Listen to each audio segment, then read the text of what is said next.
কোনো বাচ্চাদের প্রথম জন্মদিনেই একেবারে ৮ বছর বয়সী হয়ে যাবে, এটা কি সম্ভব? আপনারা হয়তো ভাবছেন এটা কিভাবে সম্ভব, কিন্তু আপনাদের জানিয়ে রাখি যে এটাও সম্ভব।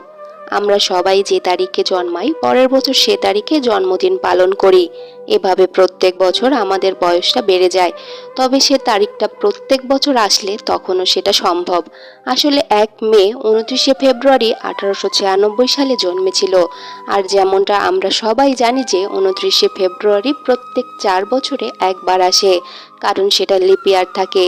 কিন্তু ১৯০০ সালে লিপ ইয়ার ছিল না, কারণ লিপ ইয়ার বের করার জন্য শতাব্দীগুলোর ক্ষেত্রে ৪০০ দিয়ে ভাগ করতে হয়। যেহেতু ওই সালটা ৪০০ দিয়ে ভাগ হয় না, সেহেতু সেই সালটাতে লিপ ইয়ার হয়নি। এজন্য মেয়েটা তার প্রথম জন্মদিন পরবর্তী লিপ ইয়ারে সেলিব্রেট করেছিল, অর্থাৎ তার তখন ৮ বছর বয়স যখন সে তার প্রথম জন্মদিন সেলিব্রেট করেছিল।